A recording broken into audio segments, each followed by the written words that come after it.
Move! Kamu wajib like film ini jika suka dengan alur filmnya. Kalau nggak suka, jangan dipaksain buat suka, karena hubungan tidak bisa kalau dipaksakan. Film dimulai dengan memperlihatkan seorang tokoh utama bernama John yang tengah mengendarai mobil dengan sangat panik sembari menengok ke belakang melihat sesuatu.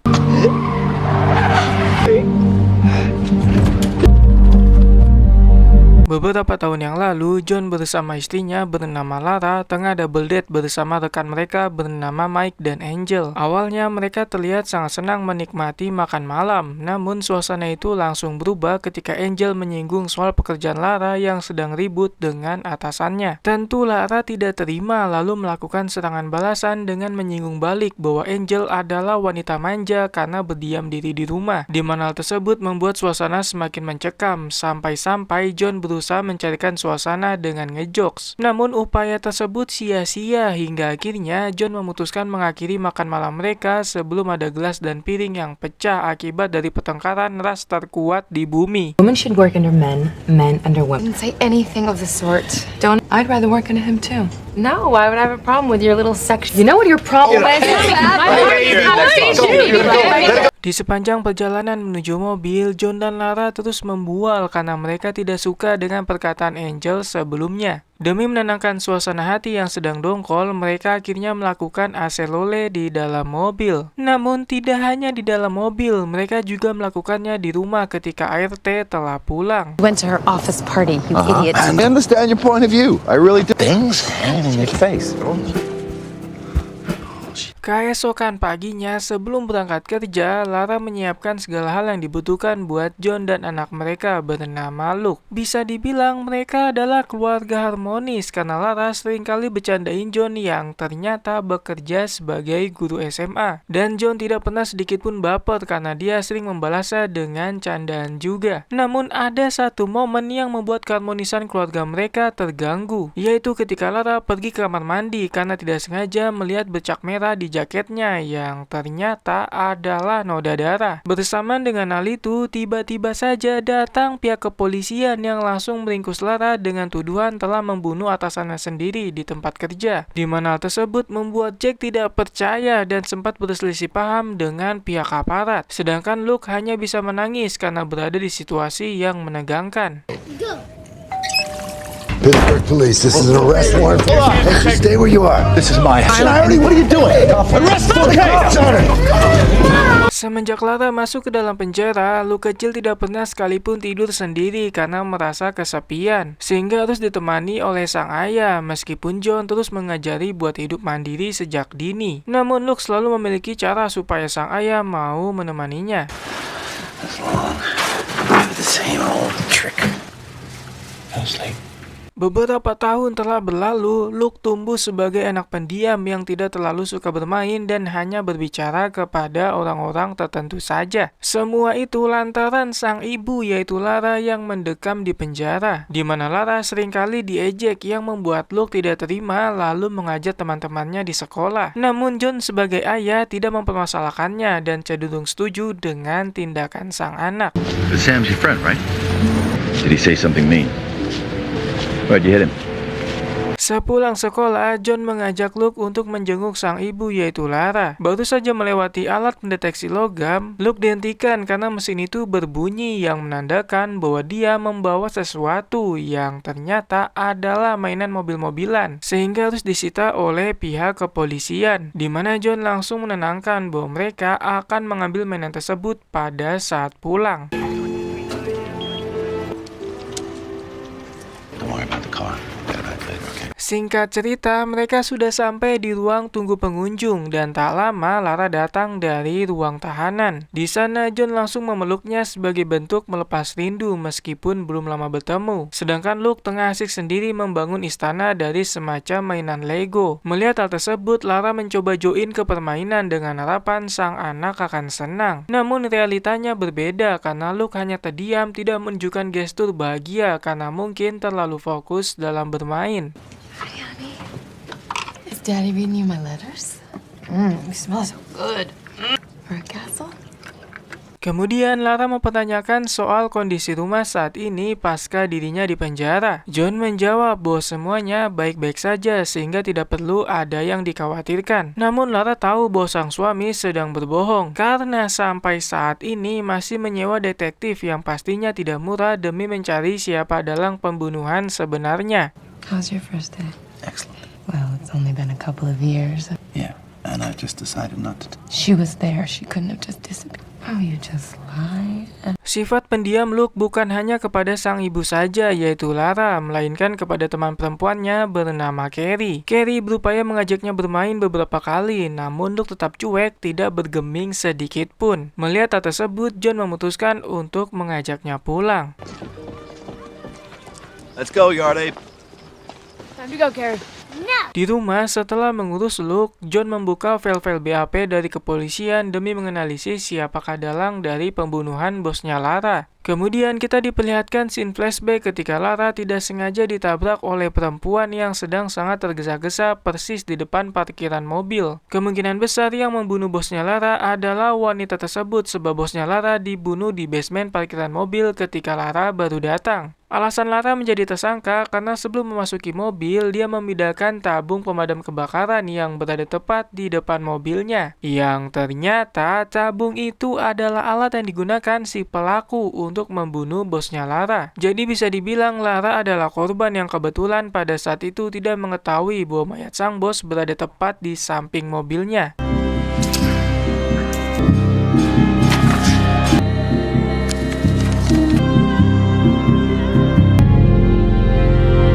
Keesokan pagi, John bertemu dengan sahabatnya bernama Meyer yang memiliki profesi sebagai pengacara kondang. Mereka membahas perihal kasus Lara yang sebenarnya tidak bersalah. Namun BAP dari kepolisian berkata lain karena terdapat sidik jari di alat pemadam kebakaran yang digunakan untuk melakukan pembunuhan. Sehingga Meyer menyarankan supaya John bisa menerima dan melupakan Lara sebagai istrinya. Karena keputusan hakim telah final dan hanya ada satu kesempatan lagi, yaitu mengajukan banding ke pusat. Ada kemungkinan bahwa hukuman Lara akan lebih berat dari 20 tahun di penjara. Yang menjadi masalah adalah mereka belum menemukan satu bukti baru pun yang mampu membuktikan bahwa Lara tidak bersalah. Bukti tersebut adalah sosok wanita yang menabrak Lara pada saat di depan parkiran. Jadi peluang mereka supaya bisa menang di persidangan sangatlah kecil. Namun meskipun begitu, John selaku suami akan berusaha keras sampai titik darah penghabisan untuk membuktikan bahwa sang istri tidak bersalah. The PCRA has been rejected. All we have now is the Supreme Court. I'm sorry. No decent lawyer would even file the pleading. I will find someone. Lara is not getting out! Karena sang istri di penjara, tentu membuat John sedikit kewalahan mengurus Luke yang terkadang harus dibacakan dongeng sebelum tidur. Pada scene ini terungkap fakta bahwa ternyata Luke bukanlah anak kandung John dan Lara, melainkan anak adopsi dari panti asuhan. Meskipun begitu, mereka saling menyayangi satu sama lain layaknya seorang anak dan orang tua. A big hug. You have a quarter. Because they come from the cottage where Mom and I... Setelah Luke tertidur, John kembali mempelajari kasus demi membuktikan bahwa sang istri tidak bersalah. Namun tiba-tiba ada sebuah kabar yang menyatakan bahwa Lara masuk ke rumah sakit lantaran mencoba untuk bundir, di mana John langsung bergegas pergi ke rumah sakit. Sesampainya di sana, John ditahan oleh petugas karena Lara adalah napi dengan kasus pembunuhan yang tidak boleh dijenguk oleh siapapun. Namun John terus berusaha dengan keras meminta izin, bahkan sampai mengemis supaya diperbolehkan untuk masuk. Untungnya saja sang dokter merasa iba dan akhirnya mengizinkan John menjenguk Lara meskipun hanya 2 menit saja, di mana waktu tersebut langsung dimanfaatkan John untuk menyemangati sang istri bahwa hidup mereka belum selesai karena masih ada kesempatan untuk membuktikan bahwa Lara tidak bersalah. E-N-N-A-N. Sorry, but you can't have it. Be in here! Stop right there. Where you go? Just 2 minutes, please. Okay.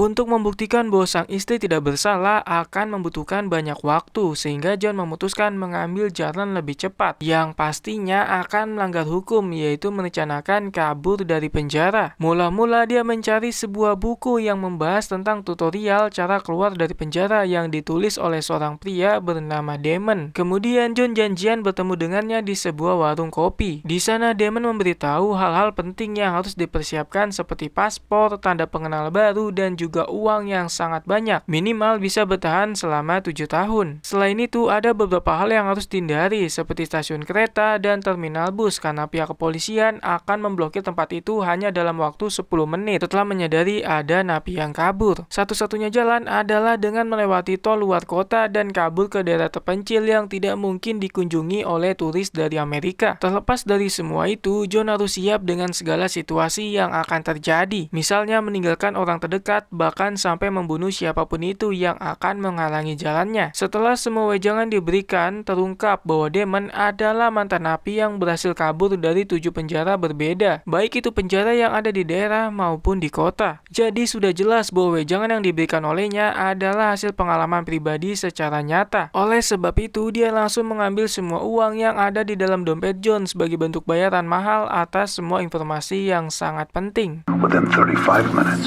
they can photograph yet, but they will have your description. Forget the local airports. Leave from an... You'll need a passport. You want somewhere that doesn't attract Americans enough to last at least 5-6 years. Leave your kid at a gas station.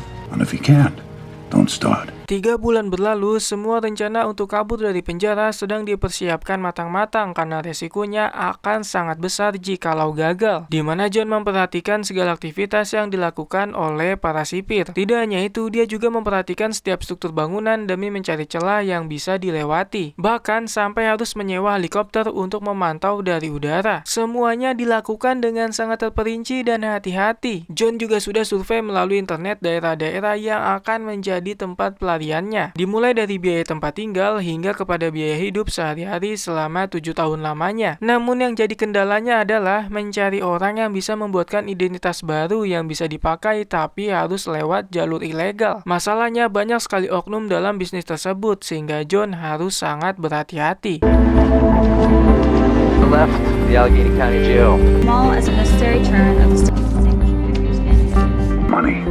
You'll need a truckload. Demi mendapatkan identitas baru, John sampai berhubungan dengan para kriminal yang menjual barang-barang narkoboy di pinggir jalan. Sampai akhirnya dia bertemu dengan seorang pria bernama Mouse. Namun Mouse langsung mengusirnya karena John meminta identitas baru ilegal di tempat yang sangat terbuka. Sehingga John pergi dari sana masuk ke dalam mobilnya. Tak lama Mouse datang menghampiri lalu meminta kepada John untuk pergi ke sebuah bar di pinggir kota. Di sana John akan bertemu seorang pria bernama Harvey yang akan menyediakan identitas baru sesuai dengan permintaan. Namun John harus membayar DP 50% di awal dan sisanya dibayar ketika pesanan sudah siap. Singkat cerita, John sudah sampai di bar yang dimaksud dan bertanya kepada salah satu orang di sana mengenai orang bernama Harvey. Orang tersebut memberitahu bahwa Harvey adalah orang yang sedang bermain biliar, di mana John langsung mendatanginya lalu menyampaikan maksud dan tujuannya, yaitu membuat identitas baru atas suruhan dari Mouse. Mendengar hal itu, Harvey langsung membawanya ke belakang bar dan kebetulan sekali ada seorang pria tak dikenal yang memperhatikan mereka. Pada saat di belakang bar, tiba-tiba saja John langsung dipukul dari belakang oleh beberapa begundal yang ternyata Harvey, Mouse, dan yang lain adalah sekelompok penipu. Mereka semua mengajar John hingga tak berdaya, kemudian mengancam akan membunuhnya apabila berani melapor ke polisi. Setelahnya, mereka mengambil semua barang berharga milik John termasuk uang lalu pergi dari sana.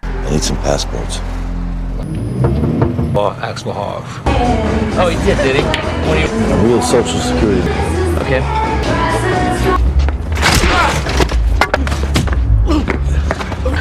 You're gonna lose an eye.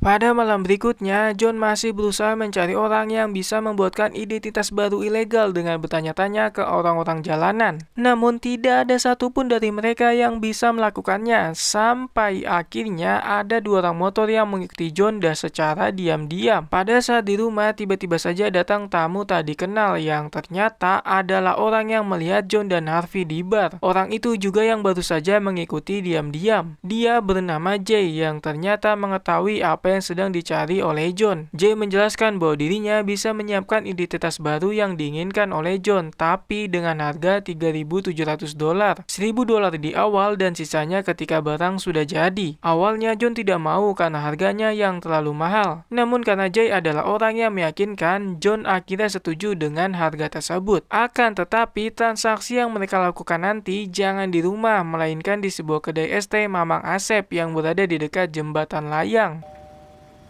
I was at the bar I'm deaf, you idiot. What do you need? Passports. 3,700. I need photos and 1,000 in advance of when they Wednesday. Hey, not here.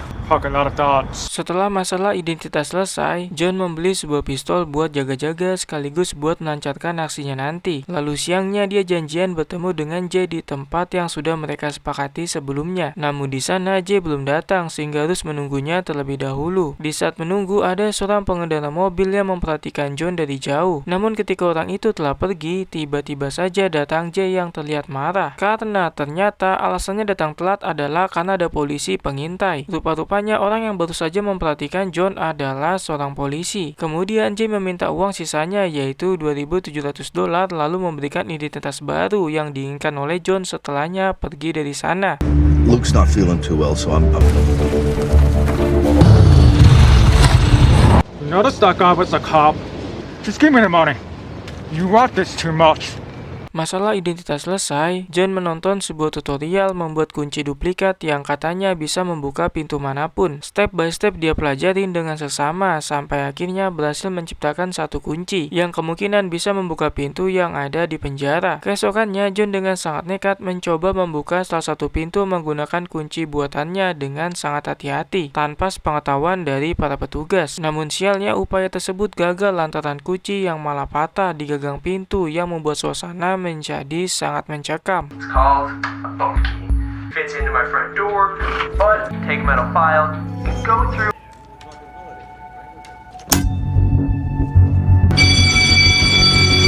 Setelah kejadian itu, semua pengunjung ditahan tidak boleh ada yang keluar karena pemeriksaan akan dilakukan. Satu persatu pengunjung dipanggil hingga giliran John yang berusaha memasang wajah pura-pura tidak panik seolah-olah tidak mengetahui apa yang terjadi. Namun sang kepala sipil tidak gampang diperdaya dengan cara itu karena ternyata dia langsung mengintimidasi dengan cara mengeluarkan pecahan kunci lalu mengancam akan memasukkan John apabila terbukti sebagai pelaku yang berusaha membobol pintu penjara. Mendengar hal tersebut, John langsung keringat dingin namun tetap memasang wajah santai seperti tidak bersalah. Setelah interogasi selesai, John langsung buru-buru keluar dari gedung karena ternyata dia langsung muntah karena saking paniknya. Di mana momen itu disaksikan langsung oleh seorang detektif kepolisian bernama Milos yang baru saja tiba. You wanna tell me what's going on?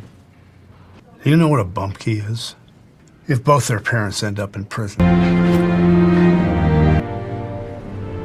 Atas kegagalan aksinya, John merunungkan kembali rencana untuk mengeluarkan sang istri dari dalam penjara. Padahal rencana yang sudah dibangun bisa dibilang sudah 90%. Tinggal eksekusinya saja yang harus dijalankan dengan hati-hati tidak seperti peristiwa sebelumnya. Di sisi lain, Milos bersama rekan kepolisiannya sedang mengintai rumah target mereka yang ternyata adalah rumah John.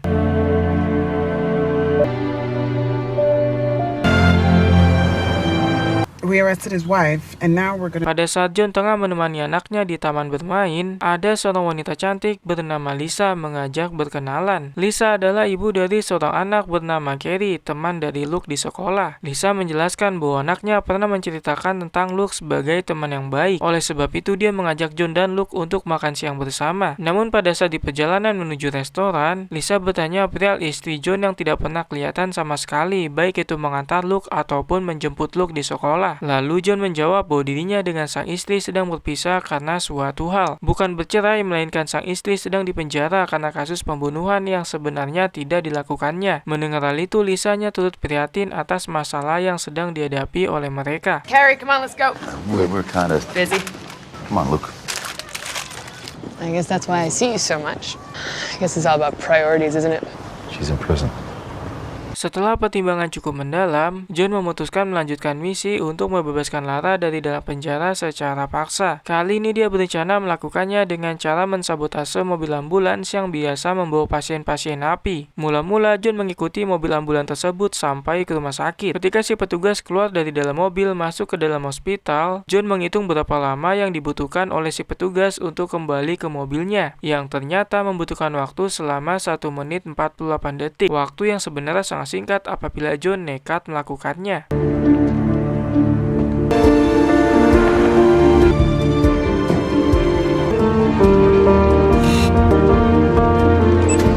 Pada akhirnya, John benar-benar nekat melakukan aksinya karena sudah membuat alat yang bisa digunakan untuk membobol pintu mobil. Keesokannya, dia langsung menjalankan aksinya dan berhasil membobol mobil itu, lalu masuk ke dalam untuk memfoto data kesehatan Lara karena ternyata dia memiliki rencana baru. John bersibaku dengan waktu karena hanya memiliki waktu kurang dari 2 menit. Untungnya saja dia berhasil melakukannya sebelum si petugas kembali ke mobilnya. Setelah itu, John membuat duplikat data kesehatan tentang Lara, namun memodifikasi beberapa hal karena itu adalah bagian dari rencananya.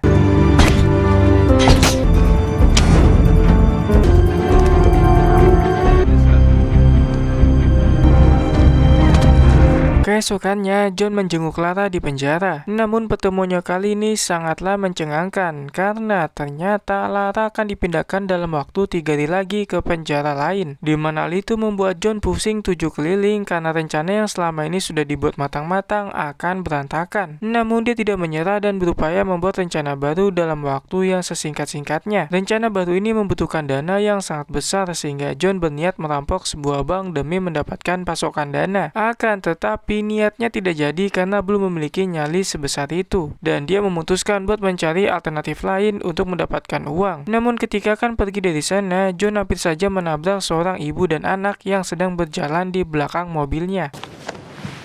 What is it? They can't move you without notice.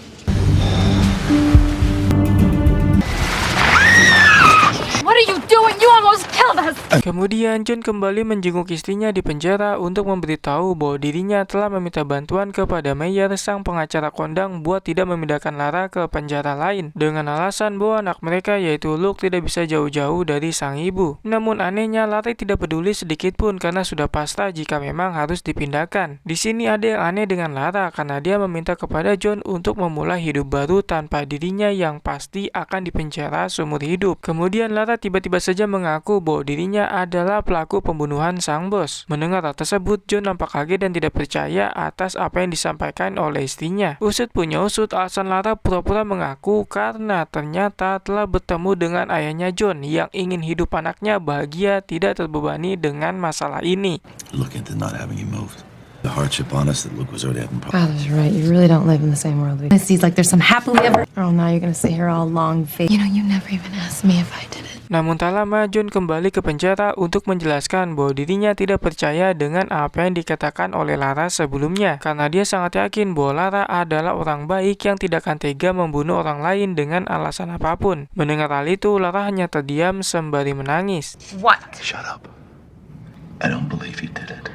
Sepulangnya dari sana, John mempercepat rencana mengeluarkan Lara dari penjara. Namun dia membutuhkan banyak uang yang membuatnya nekat akan merampok seorang bandar narkoboy karena itu adalah jalan tercepat yang bisa diambil. Mula-mula dia membutuhkan seorang kurir sehabis bertransaksi. Pada saat sampai di rumah bandar, John langsung menodong mereka menggunakan sepucuk pistol. Kemudian John menyuruh ajudan dan sang bandar untuk masuk ke dalam kamar lalu menguncinya. Beberapa tembakan dilepaskan supaya mereka semua takut. Setelahnya sang bandar diminta mengeluarkan semua uangnya atau jika tidak akan dibunuh. Namun si bandar tidak takut dan malah petantang petenteng bahwa dirinya akan membalas perbuatannya. Mendengar tersebut, John tidak main-main dan langsung menembak kaki si bandar sebagai bentuk peringatan. Kemudian John menuangkan bensin yang mudah terbakar ke sekelilingnya, yang membuat si bandar langsung panik karena di lantai atas ada anaknya yang sedang tidur. Mendengar kata anak, John sempat terdiam sebentar, sehingga momen itu digunakan oleh si bandar untuk lari ke lantai 2 yang langsung dikejar oleh John. Tapi ternyata semua itu hanyalah tipu daya karena sebenarnya sang bandar mengambil pistol untuk melawan John sampai akhirnya My kid's upstairs!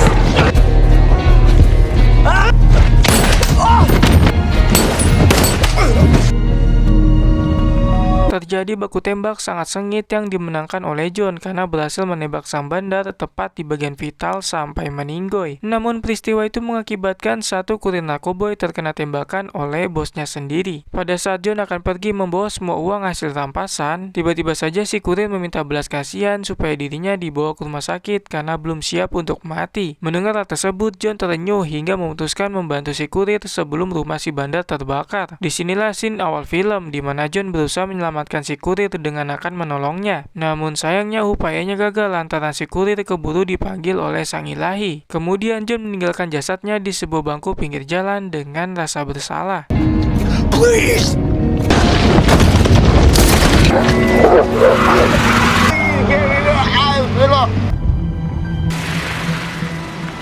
Besoknya, rumah si bandar dilakukan oleh TKP oleh detektif kepolisian bernama Conan. Conan adalah salah satu polisi yang memiliki kemampuan analisa yang baik dalam menangani setiap kasus. Apalagi kasus besar seperti kematian bandar narkoboy yang penuh teka-teki dan tanda tanya. Mereka juga berhasil menemukan mayat yang ditinggal oleh John di bangku pinggir jalan, di mana Conan berpendapat bahwa keduanya memiliki keterkaitan. Luke Skidar, history of violence. We found a gunshot victim dead on the transit. John menjemput Luke di rumah orang tuanya. Di sana dia bertemu dengan sang ayah yang sedang membuat kopi di malam hari yang dingin. Mereka saling bertegur sapa sampai akhirnya John masuk ke dalam kamar tidur Luke. Pada saat itu ayah John tidak sengaja menemukan 3 tiket pesawat di tas yang dibawa oleh anaknya. You sound asleep. Are you all right? Pagi harinya, John langsung membangunkan Luke karena mereka akan pergi jauh. Namun sebelumnya mereka berpamitan terlebih dahulu. Saat itu ayah John mengucapkan selamat tinggal kepada anak dan cucunya, seolah-olah mengetahui bahwa mereka akan pergi jauh dan tidak akan pernah kembali. Begitulah insting orang tua, hanya dengan melihat 3 tiket pesawat, sang ayah sudah mengetahui bahwa anaknya akan melakukan sesuatu. Thank you, Grandma. We want to take him to the fall festival. Goodbye. Bye, Mom. Detektif Conan bersama rekannya masih menyelidiki kasus pembunuhan seorang bandar narkoboy. Mereka menemukan sebuah bukti berupa pecahan lampu sen mobil. Tak lain tak bukan adalah milik John. John sendiri tengah mempersiapkan segala hal yang dibutuhkan karena mereka akan pergi jauh. Dari mulai uang hasil rampasan dari bandar hingga sebuah pistol buat jaga-jaga ketika ada situasi yang sangat mendesak. Sedangkan Luke menyiapkan baju dan mainan. Namun secara diam-diam dia menyembunyikan uang koin di saku celananya. Setelah semua siap, John membuang semua berkas-berkas berisi rencana melarikan diri ke dalam tempat sampah dan aksinya pun dimulai. Don't touch me this way. Don't touch me this way. Don't let me make. Mula-mula dia memutuskan aliran penghubung ke penjara, sehingga para sipir di sana sulit untuk berkomunikasi satu sama lain. Setelah itu dia menukar surat keterangan kondisi Lara yang pastinya sudah dimanipulasi seolah-olah sakit keras dan membutuhkan penanganan cepat. Namun kali ini John harus cepat karena tidak memiliki waktu banyak untuk menukar surat tersebut. Untungnya dia berhasil tepat waktu sebelum petugas mobil kesehatan kembali ke mobilnya. Don't let me make mistake again. Dalam waktu singkat, detektif Conan bersama rekannya berhasil memperkecil pencarian dengan mencari mobil bermerek Prius karena kaca yang mereka temukan cocok dengan mobil tersebut. Hanya ada 2 orang kriminal yang menggunakan mobil itu di kota mereka, yaitu mantan napi yang saat ini menggunakan kursi roda dan Lara si pembunuh yang saat ini mendekam di penjara. Tentu kecurigaan mereka tertuju pada Lara yang langsung bergas pergi ke kediamannya. Pelaku pasti ada hubungannya dengan Lara. Dugaan mereka adalah John karena hanya dialah satu-satunya orang yang dapat menggunakan mobil tersebut. Sedangkan Lara sendiri sedang dibawa ke rumah sakit karena dokter penjara sudah memeriksa hasil kesehatan yang sudah dimanipulasi oleh John, di mana John langsung mengikuti mobil ambulans secara diam-diam. What kind of criminal drives a Prius? With the murderer. She's in prison for life. Husband, school teacher.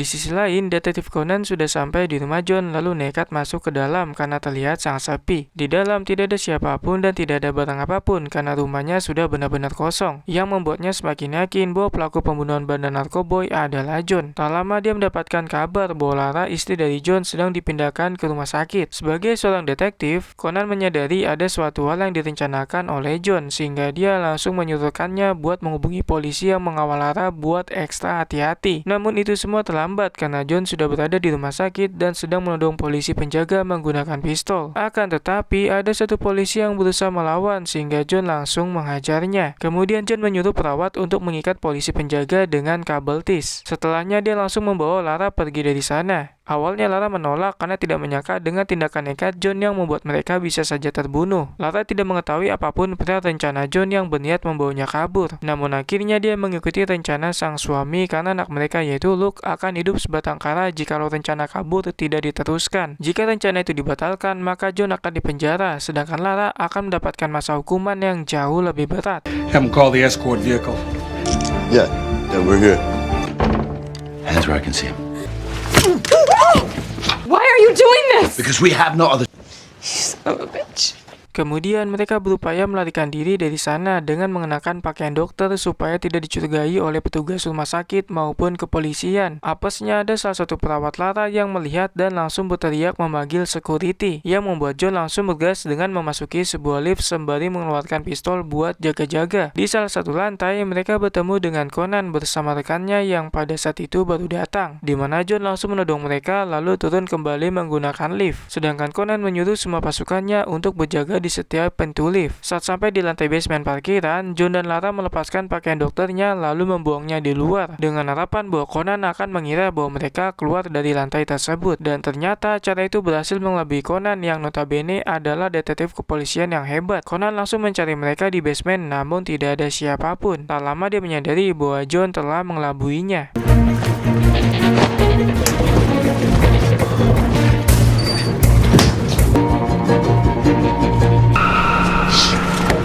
John sendiri ternyata kembali ke lobi karena di sana minim sekali penjagaan polisi, sehingga mereka berhasil keluar dari rumah sakit dengan sangat mudah. Di luar mereka langsung berbaur dengan kerumunan orang yang pada saat itu tengah berbondong-bondong menyaksikan sebuah pertandingan congklak. Pakaian John dan Lara sudah sama seperti penonton sehingga sangat sulit untuk dikenali. Sedangkan Conan bersama pasukannya baru saja mendapatkan kabar bahwa target mereka sudah berbaur dengan keramaian, di mana Conan langsung menyuruh pasukannya menyebar dengan mencari di bus ataupun di terminal stasiun kereta bawah tanah. Tak lama Conan berhasil menemukan keberadaan John dan Lara yang sudah sampai di stasiun kereta bawah tanah, di mana dia langsung menyuruh pasukannya untuk menutup setiap stasiun yang ada di kota dan jangan sampai ada satu orang pun yang berhasil keluar dari stasiun. Sedangkan John bersama istrinya sedang menunggu momen yang tepat untuk masuk ke dalam gerbong. Usut punya usut, John sengaja masuk ke dalam gerbong tidak terburu-buru karena dia ingin Conan melihatnya, dan itu adalah salah satu bagian dari rencananya. Harris, they're in the subway. Black stations that need a directions call.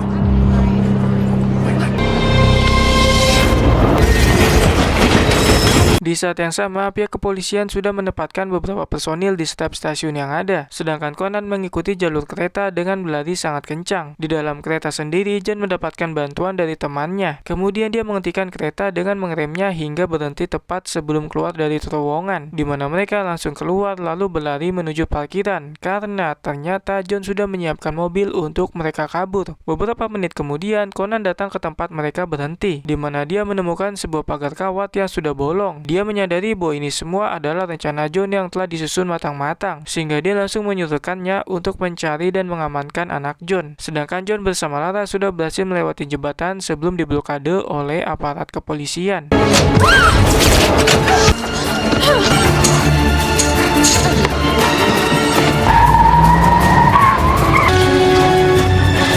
And get their description to the state police. Waktu yang dibutuhkan untuk keluar dari kota Pittsburgh tinggal beberapa menit lagi. Jika lo telat, maka semua jalur akan diblokade oleh kepolisian dan tidak ada satupun orang yang boleh keluar. Di mana hal itu membuat John sangat bimbang apakah menjemput anaknya yang saat ini sedang berada di kebun binatang adalah keputusan yang bijak atau tidak. Mengingat jalanan menuju ke sana sedang macet-macetnya. Setelah dipikir-pikir, John tidak mau ambil resiko dan memutuskan buat menuju keluar kota sebelum diblokade. Menyadari hal tersebut, Lara selaku sang istri sangat kecewa karena dirinya mau dibawa kabur dari penjara demi anak mereka, yaitu Luke. Namun John berusaha menenangkan bahwa dia akan mengatur rencana ulang untuk menjemput Luke di lain waktu setelah mereka berhasil lolos. Akan tetapi Lara sudah terlanjur kecewa dan akhirnya memutuskan buat bundir dengan cara keluar dari mobil ketika sedang melaju cepat. Lara melakukan itu karena tidak bisa hidup tanpa buah hati mereka. Namun nasib berkata lain karena untungnya John berhasil menangkap Lara sebelum jatuh, sampai akhirnya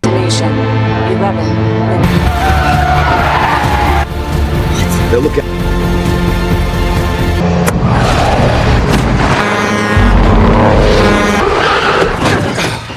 mobil mereka berputar-putar dan hampir saja ditabrak oleh tronton. Untungnya mereka tidak apa-apa selain rasa panik yang begitu mendalam. Setelahnya Lara keluar mobil untuk menenangkan diri lalu diikuti oleh John. Mereka merenungi semua yang telah terjadi. Demi menghindari peristiwa sebelumnya, John memutuskan buat kembali ke rencana awal, yaitu menjemput Luke di kebun binatang. Semua itu demi Lara dan perihal waktu sudah tidak mungkin keluar dari kota karena semua jalur sudah diblokade. Namun John akan memikirkan cara lain supaya mereka tetap bisa keluar dari kota.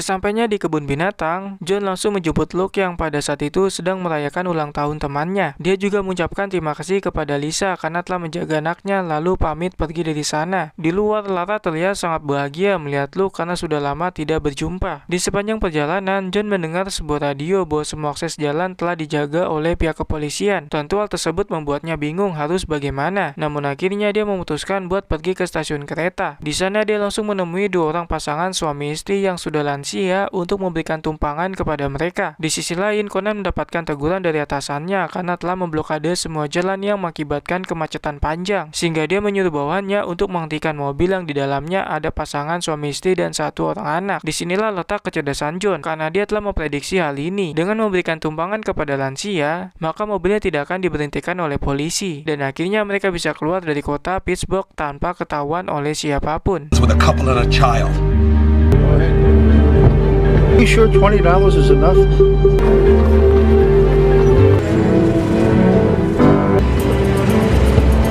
Sedangkan di pihak Conan bersama kepolisian sedang mencari informasi keberadaan John dengan menginterogasi keluarganya satu persatu. Namun tidak ada satupun dari mereka yang mengetahui karena selama ini John menutupi rencananya dari mereka. Tapi tidak dengan ayah John yang sebenarnya mengetahui keberadaan anaknya karena sempat melihat 3 tiket pesawat pada saat menjemput Luke. Namun dia memutuskan untuk bungkam. John sendiri bersama Lara dan Luke sudah berada di bandara. Pada saat melewati alat pendeteksi logam, Luke kembali berulah karena sensor yang menyala yang menandakan ada suatu hal yang dibawa. Ternyata yang dibawa adalah sebuah koin logam. John dan Lara terlihat lega karena akhirnya mereka tinggal selangkah lagi keluar dari kota. I told you, we never spoke.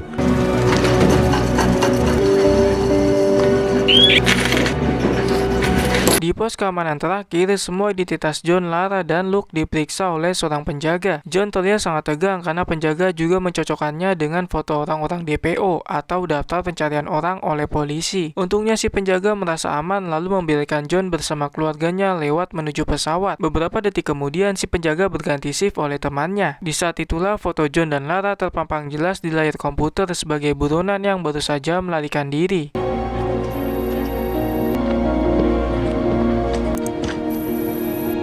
Di pihak kepolisian, mereka baru menemukan sebuah petunjuk berupa rencana yang selama ini dibuat oleh John. Namun mereka hanya menemukan sebagian gambar saja. Dari gambar itu, seorang polisi mencurigai sebuah foto bangunan putih. Dia merasa bahwa target mereka kabur ke suatu daerah tempat bangunan itu berasal, karena tidak bisa menemukan foto tersebut di Google. Kemudian datang Milos yang langsung memberitahu bahwa foto bangunan itu adalah bangunan terbengkalai yang ada di daerah bernama Haiti, sehingga polisi itu langsung memberitahu Conan. Man, I wish I could figure out where this is. Presidential palace. What? We know where they're going. Conan langsung menyebarkan foto John dan Lara ke keamanan bandara yang pada saat itu ada penerbangan menuju Haiti. Sang petugas bergas menuju pesawat untuk menunda penerbangan dan tidak ada yang boleh masuk dan keluar dari pesawat tersebut. Sedangkan John bersama keluarganya sudah berada di lorong penghubung ke pesawat. Lalu yang terjadi...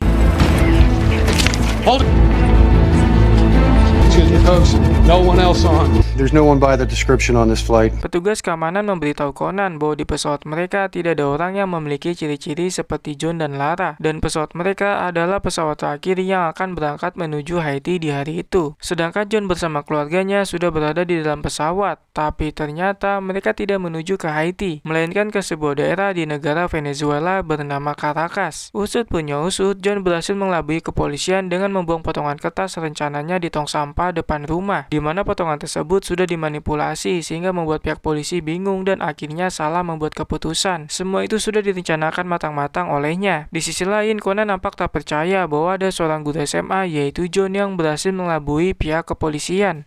No other flights. Anything. While in your seat, the captain asks that... This guy's a teacher.